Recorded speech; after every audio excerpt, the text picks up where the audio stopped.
వేసవి దృష్ట్యా అగ్ని ప్రమాదాలు సంభవించకుండా తీసుకోవాల్సిన జాగ్రత్తలపై అవగాహన కల్పిస్తూ అగ్నిమాపక వారోత్సవాలు అనంతపురం పట్టణంలో జరుగుతున్నాయి.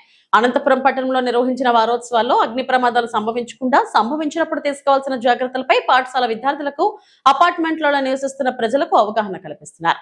అపార్ట్మెంట్లలో అగ్ని ప్రమాదాలు జరిగినప్పుడు ఎలాంటి చర్యలు తీసుకోవాలి అని కళ్లకు కట్టినట్లు చేసి చూపించారు.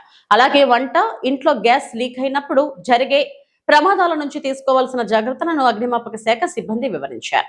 అనంతపురం పట్టణ ప్రజలకి అనంతపురం అగ్నిమాపక శాఖ తరపున శుభాభివందనాలు తెలియజేసుకుంటూ ఏప్రిల్ 14th నుండి 20th వరకు అగ్నిమాపక వారోత్సవాల్లో భాగంగా ఈరోజు అపార్ట్మెంట్స్లో రాష్ట్ర వ్యాప్తంగా అపార్ట్మెంట్స్లో చేస్తున్నారు. అందులో భాగంగా అనంతపురంలో కూడా మనకి ఈ పద్మావతి ఎన్క్లేవ్ అని చెప్పేసి, తర్వాత ఈ పక్క అపార్ట్మెంట్లు, వీళ్ళందరూ కలిసి ఇక్కడ ప్రజలంతా వచ్చినారు.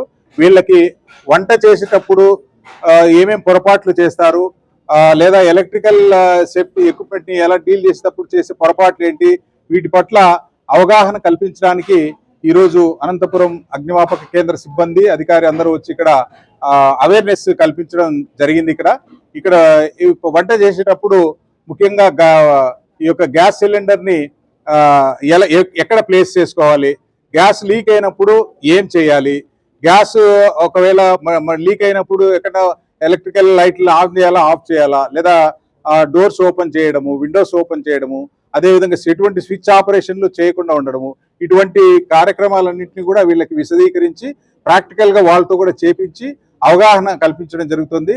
ముఖ్యంగా ఏంటంటే ఈరోజు మనము ఒకవేళ ఈ అపార్ట్మెంట్లో ఏదైనా ఫైర్ అయ్యి, ఇప్పుడు చాలా చోట్ల కొంతమంది అక్కడ ఉన్నటువంటి మార్గాలు బ్లాక్ అయిపోవడం వల్ల ఏం చేయాలో తెలియక కొంతమంది పైనుంచి కిందికి దూకేస్తున్నారు.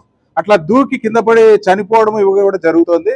అట్లా జరగకుండా ఇప్పుడు మనకి డెమాన్స్ట్రేషన్ కూడా ఇక్కడ చేస్తున్నాం. మేము పైనుంచి కిందికి మన దగ్గర అందుబాటులో ఎటువంటి నిచ్చెన కానీ ఎటువంటి స్టెప్స్ కానీ లేనప్పుడు ఒక చీరల సహాయంతో, ఎందుకంటే ముఖ్యంగా మా డీజీ గారు పివి రమణ గారు యొక్క వినూత్నంగా జరపాలి ఈసారి అని చెప్పి ఆదేశించడం వల్ల ఇటువంటివి కూడా మేము ధైర్యం చేసి చేస్తున్నాము. పబ్లిక్ని పైనుంచి కూడా కిందికి దించడం, ఏదైనా ఎమర్జెన్సీలో ఒక చీరలను ఉపయోగించి పైనుంచి కిందికి ఎలా దిగి రావాలి, లేదా పంచెల్ని తాడులాగా ఉపయోగించి పైనుంచి కిందికి ఎలా దిగి రావాలి అనేది డెమాన్స్ట్రేషన్ చేసి కూడా ఇప్పుడు చూపిస్తున్నాము. సో ఇటువంటి ఇన్నోవేటివ్గా ఈసారి ప్రజల్లోకి ఫైర్ సర్వీస్ డిపార్ట్మెంట్ వెళ్తోంది, అవేర్నెస్ కల్పిస్తుంది. ఎందుకంటే అగ్ని ప్రమాదాల పట్ల జాగ్రత్త లేకపోతే చాలా ప్రమాదాలు జరిగి ఆస్తి నష్టము, ప్రాణ నష్టము జరుగుతున్నాయి. కాబట్టి వాటిని మినిమైజ్ చేయడానికి ఆంధ్రప్రదేశ్ ప్రభుత్వం యొక్క నిర్ణయం తీసుకుంది. మనం ఎక్స్టెన్సివ్గా వెళ్ళి మ్యాసివ్గా కండక్ట్ చేయాలని చెప్పేసి మన ప్రభుత్వ నిర్ణయం ప్రకారం మేము ఈ కార్యక్రమాలన్నీ కూడా చేస్తున్నాం. దాంట్లో భాగంగా అనంతపురం పట్టణంలో కూడా ఈరోజు అపార్ట్మెంట్స్లో చేస్తున్నాం.